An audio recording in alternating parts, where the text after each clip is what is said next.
सत्संगत जी, दिल्ली के पश्चिमी इलाके में स्थित एक छोटा सा मोहल्ला जनकपुरी, वहाँ रहता था एक संतोष कुमार नाम का युवक जो 42 वर्षीय एक टैक्सी ड्राइवर था। उसका जीवन बेहद साधारण था, मगर आत्मा में कहीं गहरी तलाश थी उस परम शांति की जिसे वह सत्संग में खोजता था। 5 साल पहले जब वह पहली बार एक नज़दीकी संत निरंकारी मिशन में गया तो उसे जीवन के बारे में एक नई सोच मिली कि इंसानियत सबसे ऊपर है और निरंकार सर्वत्र है। साथ संगत जी, उसका परिवार भी उसे एक शांत और समझदार इंसान मानता था। उसकी पत्नी सीमा, 2 बच्चे अंशिका और यश और उसकी वृद्ध माँ कमला देवी सब मिलकर एक छोटे से किराए के मकान में रहते थे। पैसों की तंगी थी पर संतोष की संतुष्टि बहुत गहरी थी। मगर एक चीज जो अभी भी उसकी आदतों का हिस्सा नहीं बनी थी वो था सिमरन। सत्संगत जी, सत्संग में गया, सेवाएं भी की, लंगर भी बांटा, पर सिमरन केवल सुबह 5 मिनट, बस वही उसका सिमरन था। सत्संगत जी, हर रविवार वह सत्संग में जाता था, सदगुरु का प्रवचन ध्यान से सुनता था, मगर कई बार उनकी बातें सिर्फ अच्छी बातें लगती थी जिन पर अमल करने का समय ही नहीं मिलता था। सत्संगत जी, एक बार सत्संग में सदगुरु ने कहा, जब कोई आपको न देख रहा हो तब भी अगर आप सुमिरन कर रहे हो वही असली भक्ति है। सच्चा नाम जब हृदय से लिया जाता है तो उसका असर समय आने पर खुद दिखता है। सत्संगत जी, उस दिन संतोष थोड़ी देर तक सोच में डूबा रहा पर फिर व्यस्त जीवन में भूल गया। सत्संगत जी, एक रविवार की रात को उसकी माँ ने एक स्वप्न देखा। माँ बोली, बेटा, मैंने स्वप्न देखा है कि तू गाड़ी चला रहा है और अचानक एक गहरी खाई में गिर रहा है, पर एक उजाला है जो तुझे खींच लेता है और बच जाता है। बेटा, सिमरन कर लिया करो, समय का कोई भरोसा नहीं है। सत्संगत जी, संतोष माँ की बातों को सुनकर हंस पड़ा। अरे माँ, आप भी ना, बस वो स्वप्न था, मैं ध्यान रखता हूँ। लेकिन माँ की आंखें उस दिन चिंता से भरी हुई थी। सत्संगत जी, हफ्तों के बीच में एक कॉल आया हरिद्वार जाने का। सत्संगत जी, हरिद्वार जाने वाले एक बुजुर्ग दंपति को दिल्ली एयरपोर्ट से लेकर जाना था। अच्छा भुगतान था तो संतोष मान गया। सत्संगत जी, 3 दिन बाद सुबह 6 बजे वह एयरपोर्ट पहुंचा और वो उन बुजुर्गों को लेकर हरिद्वार की ओर निकल पड़ा। यात्रा सामान्य थी लेकिन बीच बीच में मन अशांत हो उठता, जैसे कुछ होने वाला हो। सत्संगत जी, उसी दौरान गाड़ी में संतोष ने एक भजन चला दिया, नाम ले चल जीवन के राही, यही है सच्चा सहारा। और बुजुर्ग बोले, बेटा, बहुत अच्छा भजन है, तू भी नाम जपता है क्या? सत्संगत जी, संतोष थोड़ी देर चुप रहा, फिर बोला, करता हूँ भजन अंकल जी, मगर बहुत गहराई से नहीं। बुजुर्ग ने बस इतना कहा, कभी गहराई से करके देखना, जब संसार साथ ना हो तो नाम ही साथ होगा। सत्संगत जी, हरिद्वार में बुजुर्गों को होटल तक सुरक्षित छोड़ने के बाद संतोष ने कुछ देर विश्राम किया और रात को लगभग 10 बजे दिल्ली की ओर वापस निकल पड़ा। अंधेरा गहराता जा रहा था और सड़कें सुनसान हो चली थी। पहाड़ी रास्तों पर संतुलन बनाए रखना कठिन था, लेकिन संतोष को ड्राइविंग में अच्छा अनुभव था। रास्ते में अचानक एक तीव्र मोड़ पर सामने से आ रहा ट्रक तेज रफ्तार में था और अपनी लाइन क्रॉस कर गया। बस एक ही पल का खेल था। संतोष ने ब्रेक मारा मगर गाड़ी संतुलन खो बैठी और सीधे नीचे खाई में जाकर गिर गई। सत्संगत जी, गाड़ी लगभग 150 फुट नीचे जाकर पेड़ों के बीच में फंस गई। धातु की चरमराहट, शीशे टूटने की आवाज़ें और फिर सन्नाटा। सत्संगत जी, गाड़ी उल्टी अवस्था में एक पेड़ के सहारे टिकी हुई थी। संतोष की आंखें खुली तो सिर से खून बह रहा था। उसके पैर बुरी तरीके से फंसे हुए थे।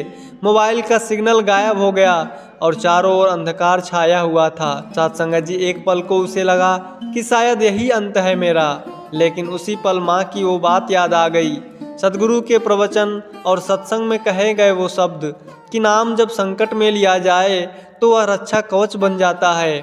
सत्संगत जी, उसे वो बात समझ में आई, वहाँ अब और कोई उसे नहीं बचा सकता था, केवल निरंकार के अलावा। सत्संगत जी, संतोष ने आंखें बंद की और दर्द से भरे दृढ़ स्वर में सिमरन करने लगा। वह लगातार सिमरन करता रहा, कभी रोते हुए, कभी घबराहट में, कभी वो बेहोशी के कगार पर। घंटों बीतते रहे, रात गहराती रही, मगर सिमरन नहीं रुक रहा था। साथ संगत जी, उसने कोई मन्नत नहीं मांगी, केवल अपने आप को निरंकार पे समर्पण कर दिया। हे निरंकार, मैं कुछ नहीं हूँ, तू ही मेरा सब कुछ है, बस जो भी है तेरी ही इच्छा है। उस पल में उसे पहली बार नाम का असली मतलब समझ में आया था। साथ संगत जी, रात बीती। सुबह के करीब 5 बजे एक स्थानीय गडेरिया जगत राम अपने मवेशियों को लेकर उस ओर आया। नीचे खाई से आती हुई वो सिमरन की आवाज़ उसे चौंका दिया। वो नीचे झांकता और उसे हल्की सी हरकत नजर आई। वह दौड़कर गांव वालों को बुलाया और पुलिस को खबर दी जाती है। साथ संगत जी, लगभग 3 घंटे के प्रयास के बाद क्रेन के सहारे गाड़ी को ऊपर खींचा जाता है। गाड़ी पूरी तरह से क्षतिग्रस्त हो चुकी थी, लेकिन अंदर से संतोष जीवित निकला। साथ संगत जी, जब संतोष को अस्पताल ले गया, डॉक्टरों ने उसकी हालत देखकर मृत समझा, क्योंकि उसकी गाड़ी की हालत को देखकर लग रहा था कि संतोष जिंदा नहीं है। लेकिन फिर भी उन्होंने उसकी धड़कनें देखी, मगर स्पष्ट था कि उसकी धड़कनें चल रही थी। डॉक्टर बोले, इस तरह की दुर्घटना में लगभग 99% मामलों में व्यक्ति मौके पर ही खत्म हो जाते हैं। यह जीवित कैसे बच गया है, यह तो विज्ञान से भी परे है। साथ संगत जी, संतोष को होश आया। संतोष ने हल्के स्वर में कहा, विज्ञान से परे नहीं, नाम से जुड़ा है। निरंकार ने मुझे जीवन दान दिया है। साथ संगत जी, अगले ही हफ्ते जब संतोष ठीक होकर सत्संग में पहुंचता है, सभी संत देखकर उसे भावुक हो गए। उसने माइक संभाला और आंखों में आंसुओं के साथ कहा, मैं 5 साल से सत्संग करता आ रहा हूँ, सेवा करता आ रहा हूँ, पर सुमिरन को कभी हृदय से नहीं किया। उस रात मैंने पहली बार सच्चे मन से पुकारा और निरंकार ने मुझे खाई में अकेला नहीं छोड़ा। गाड़ी में मैं था नहीं, केवल निरंकार का नाम था और वही नाम मुझे ऊपर ले आया। उस दिन सैकड़ों लोगों ने पहली बार सिमरन को गहराई से अपनाया। साथ संगत जी, हादसे के बाद संतोष अब पूरी तरह से बदल चुका था। अब वह सुबह सुबह उठकर सच्चे भाव से सिमरन किया करता था, फिर काम पर निकलता। टैक्सी में सवार हर यात्री को वह नाम की महिमा बताता। उसने टैक्सी के डैशबोर्ड पर एक छोटा सा कार्ड लगा दिया, धन निरंकार जी, तू ही मेरा सहारा है। साथ संगत जी, अब उसकी गाड़ी न केवल यात्रियों को उनके स्थान तक पहुंचाती, बल्कि उनके मन तक भी पहुंचती थी। कई बार कुछ यात्री उसकी बातों को मजाक में ले लेते थे, पर कुछ भावुक हो जाते थे और कई लोगों का जीवन भी बदलने लगा। साथ संगत जी, एक दिन संतोष ने सोचा कि वो सिर्फ टैक्सी में ही क्यों सिमट जाए। उसने अपने मोहल्ले के कुछ युवाओं को इकट्ठा किया और एक छोटा सिमरन का समूह बना लिया। हर हफ्ते वे एक कॉलोनी में जाकर भजन सिमरन करते और लोगों को नाम की महिमा समझाते। उसका एक ही उद्देश्य था कि मैं तो बच गया, अब औरों को समय रहते समझा सकूं। साथ संगत जी, उसके बच्चे अब बड़े हो रहे थे। साथ संगत जी, अंशिका को एक दिन स्कूल में रियल लाइफ हीरो विषय पर भाषण देना था। उसने मंच पर जाकर कहा, मेरे पापा ही मेरे हीरो हैं। उन्होंने हमें सिखाया कि अगर दुनिया छोड़ भी दे तो नाम नहीं छोड़ता। मेरी मम्मी कहती हैं, मेरे पति दूसरी बार जन्मे हैं केवल सिमरन की वजह से। साथ संगत जी, उसका भाषण सुनकर पूरी क्लास खड़ी हो गई और तालियों की गड़गड़ाहट से पूरा हॉल गूंज गया। साथ संगत जी, कमला देवी अब वृद्ध हो चली थी, मगर एक दिन उन्होंने संतोष का माथा चूमते हुए कहा, बेटा, उस रात जब तू खाई में था, मुझे सपना आया था कि तू सिमरन कर रहा है और रोशनी तुझे उठा रही है। जब तू बचकर लौटा तो मैं जान गई, अब तू सच्चा भक्त बन चुका है। साथ संगत जी, वक्त गुजरता गया। संतोष अब गाड़ी चलाने के साथ साथ सत्संग में सेवाएं भी करता। जहाँ कोई बीमार हो वहाँ दवाएं पहुँचाना, अकेले बुजुर्गों को सत्संग ले जाना, युवाओं को प्रेरित करना, यह सब उसका हिस्सा बन चुका था। उसके चेहरे पर अब एक स्थायी शांति थी, जैसे वो हर हाल में सुरक्षित है, क्योंकि उसका साथ देने वाला ये साक्षात निरंकार उसके भीतर बस चुका है। साथ संगत जी, कहने का भाव है कि नाम केवल पूजा या रस्म नहीं है, यह जीवन का तो वह संबल है जो मृत्यु के द्वार से भी वापस ला सकता है। सुमिरन केवल तब तक नहीं करना जब समय हो, सिमरन करना चाहिए जब सांस चल रही हो, क्योंकि अंतिम सांस कौन सी है यह हम नहीं जानते हैं। संतोष ने अपने जीवन से यह साबित कर दिया कि सत्संग और सेवा जब सच्चे सुमिरन से जुड़ते हैं तो वे केवल कर्म नहीं करते, वो चमत्कार बन जाते हैं। साथ संगत जी, अब भी जब संतोष की टैक्सी दिल्ली की सड़कों पर चलती तो कहीं न कहीं एक भजन बजता कि सिमरन से जुड़ जाओ राही, तुझे संभालेगा वही। साथ संगत जी, किसी न किसी यात्री का दिल झूम उठता था इस भजन को सुनकर, क्योंकि ये सिर्फ एक ड्राइवर नहीं, सच्चे अनुभव वाला संत है। साथ संगत जी, हम किसी की छोटी सी बात पकड़ लेते हैं और अगर कोई बात हमारे अनुसार नहीं हुई तो उस पर गिले शिकवे करना शुरू कर देते हैं। किसी की एक छोटी सी गलती भी नजर आ जाए तो उसको उछालना शुरू कर देते हैं। होना तो ये चाहिए कि अगर किसी की हमें गलती नजर भी आए तो निरंकार के आगे अरदास करके उसको निरंकार पर छोड़ देनी चाहिए और अपने लिए भी अरदास करनी चाहिए कि अगर हमें उसकी ये बात या हरकत पसंद नहीं आई है तो हमसे कभी भी वो गलती ना हो, ताकि हमारे ऊपर भी लोग उंगली ना उठा सकें। साथ संगत जी, अगर हम माफ नहीं करेंगे तो भूल नहीं पाएंगे। हम और आप, हम दोनों ने एक दूसरे पर बहुत जुल्म किए हैं। यही सोचकर अगर हम एक दूसरे को माफ कर देते हैं तो हमारे भीतर जुल्म से, यातना से गुजरने वाले वो पल खत्म हो जाते हैं। माफी ना मांगने पर बंटवारा, विभाजन बना रहता है, वो दीवारें बनी रहती हैं। साथ संगत जी, माफी तो पुल का काम करती है, इसीलिए हमें माफी मांग लेनी चाहिए। हम माफ नहीं करते हैं तो भूल नहीं पाते हैं। साथ संगत जी, क्षमादान पुल का काम करता है, जोड़ने का काम करता है। माफ कर देना ही मानव का सबसे बड़ा गुण है। साथ संगत जी, आगे बढ़ने वाला व्यक्ति कभी किसी को बाधा नहीं पहुंचाता है और दूसरों को बाधा पहुंचाने वाला व्यक्ति कभी आगे नहीं बढ़ पाता है। कोई अगर आपके अच्छे कार्य पर संदेह करता है, करने दीजिए, क्योंकि शक सदा सोने की शुद्धता पर किया जाता है, कोयले की कालिख पर नहीं। साथ संगत जी, शहंशाह बाबा अवतार जी अपने विचारों में कह रहे हैं कि संत जनों, मैं बार बार आपको यही कहूंगा कि अपने हृदय में किसी प्रकार की चतुराई न रखें। ऐसा करने से आपके कार्य में देरी हो जाती है। जिस प्रकार द्रौपदी की रक्षा तो होनी ही थी, परंतु अपनी चतुराई के कारण उसे कुछ देर के लिए दुशासन जैसे दुष्ट की कठोरता सहन करनी पड़ी। ठीक इसी प्रकार आपका कोई कार्य हो या संसार में किसी भी वस्तु की आवश्यकता पड़े तो इस निराकार के अतिरिक्त किसी भी व्यक्ति को ना सुनाएं। दोनों हाथ जोड़कर इस निराकार के आगे प्रार्थना करें कि आपका काम बन जाए। यदि कोई शारीरिक रोग आ जाए तो इन संत जनों के चरण धोकर पी लें, जो जादू की तरह आपके दुखों को दूर कर देगा। ऐसे ऐसे मनुष्य इस संसार में हैं जिनको यह चढ़ा मृत ही जीवित कर सका है और उनके जीवन का भी सहारा बना है। साथ संगत जी, कीचड़ में पैर फंस जाए तो नल के पास जाना चाहिए, मगर नल को देखकर कीचड़ में नहीं जाना चाहिए। इसी प्रकार जीवन में बुरे कर्मों को काटने के लिए सद्गुरु के पास जाना चाहिए, मगर सद्गुरु साथ हैं ये सोचकर हमें बुरे कर्मों को नहीं करनी चाहिए। साथ संगत जी, असल में सच्चा भक्त वही होता है जो दातार प्रभु के हुक्म में रहकर अपना जीवन गुजारता है। सब घटों में एक नूर के दर्शन करके सबसे प्यार करता है, यानी सारी खलकत को अपने रब का रूप समझकर सबका आदर सम्मान करता है, सदा नेकी से भरपूर रहता है और दातार निरंकार को हाजिर नाजिर समझकर बदियों से दूर रहता है। वह कभी किसी का दिल नहीं दुखाता है। साथ संगत जी, एक छोटा सा बच्चा रोज सिमरन करता था और अपनी माँ से कहता था,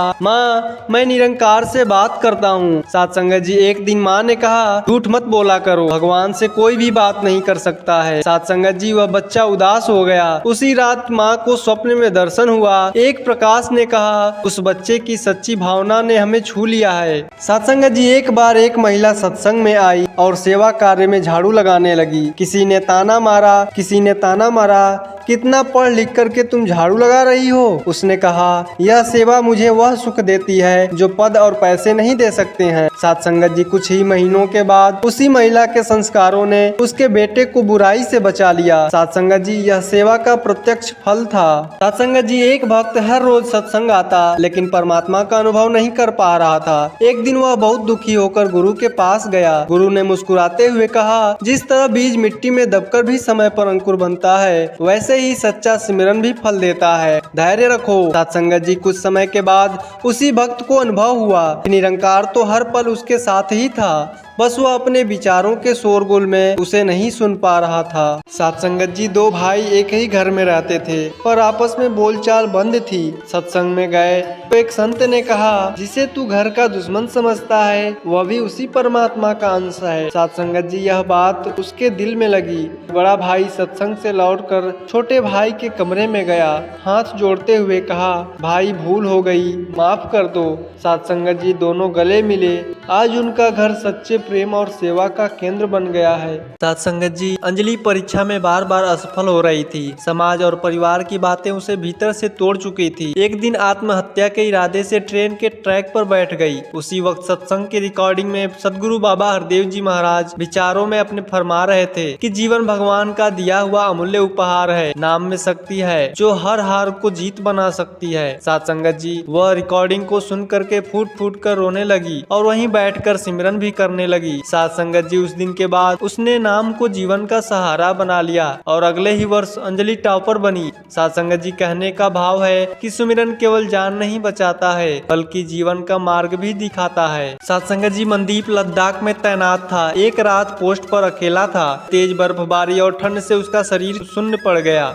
उसे लगने लगा कि अब शायद सुबह नहीं देख पाएगा। तभी उसे याद आया कि जब कोई ना हो तब भी निरंकार साथ होता है। साथ संगत जी, उसने धीरे धीरे सिमरन करना शुरू कर दिया। साथ संगत जी, सुबह जब जवान पहुंचे तो देखा कि मनदीप अभी भी जीवित था, जबकि वहां का तापमान -12 डिग्री सेंटीग्रेड हो चुका था। साथ संगत जी, कहने का भाव है कि जहाँ कोई नहीं होता है वहाँ निरंकार की शक्तियाँ होती हैं और वो हमें बचाती हैं। साथ संगत जी, हम अक्सर सुनते हैं कि पहले भक्ति करने के लिए बहुत से तब त्याग करने पड़ते थे। संत महात्मा भक्ति करने के लिए जंगलों या एकांतवास में जाते थे और उन्हें काफी कष्टों का सामना भी करना पड़ता था। तब जाकर उन्हें प्रभु परमात्मा का बोध होता था। हमें तो सहज रूप में निरंकार प्रभु परमात्मा के दर्शन हो गए हैं, क्योंकि हम भाग्यशाली हैं। हमें इस रहमत की हमेशा कदर करनी चाहिए। धरती फाटे मेघ मिले, कपड़ा फाटे डोर, तन फाटे की औषधि, मन फाटे नहीं ठोर। साथ संगत जी, कहने का भाव है कि जब धरती फटने लगे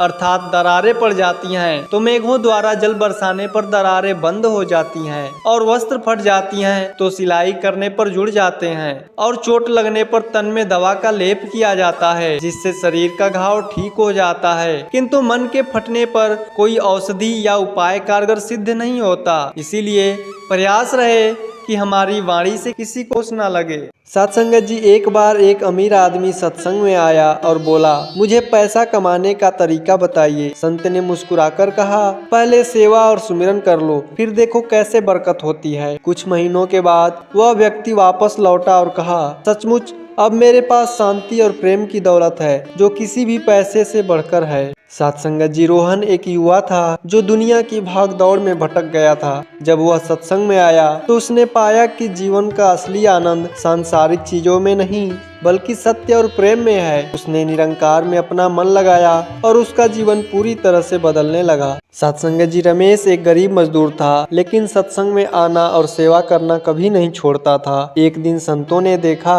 कि वह भूखा होते हुए भी लंगर में दूसरों को परोस रहा था। जब किसी ने पूछा, तुम खुद क्यों नहीं खाते, तो उसने मुस्कुराकर कहा, जब तक सबकी थाली भर नहीं जाती मेरा पेट कैसे भर सकता है। साथ संगत जी, यही है सच्ची सेवा। साथ संगत जी, एक बार एक व्यक्ति ने सत्संग में पूछा, सबसे बड़ा दान कौन सा होता है। संत ने मुस्कुराकर कहा, 3 प्रकार के दान होते हैं, धन का दान, समय का दान और प्रेम का दान। धन का दान आवश्यक है, लेकिन समय और प्रेम का दान किसी के जीवन को बदल सकता है। इस बात से प्रभावित होकर व्यक्ति ने सेवा और प्रेम का मार्ग अपनाया। धरती फाटे मेघ मिले, कपड़ा फाटे डोर, तन फाटे की औषधि, मन फाटे नहीं ठोर। साथ संगत जी, कहने का भाव है कि जब धरती फटने लगे अर्थात दरारें पड़ जाती हैं तो मेघों द्वारा जल बरसाने पर दरारें बंद हो जाती हैं और वस्त्र फट जाती हैं तो सिलाई करने पर जुड़ जाते हैं और चोट लगने पर तन में दवा का लेप किया जाता है जिससे शरीर का घाव ठीक हो जाता है। किंतु मन के फटने पर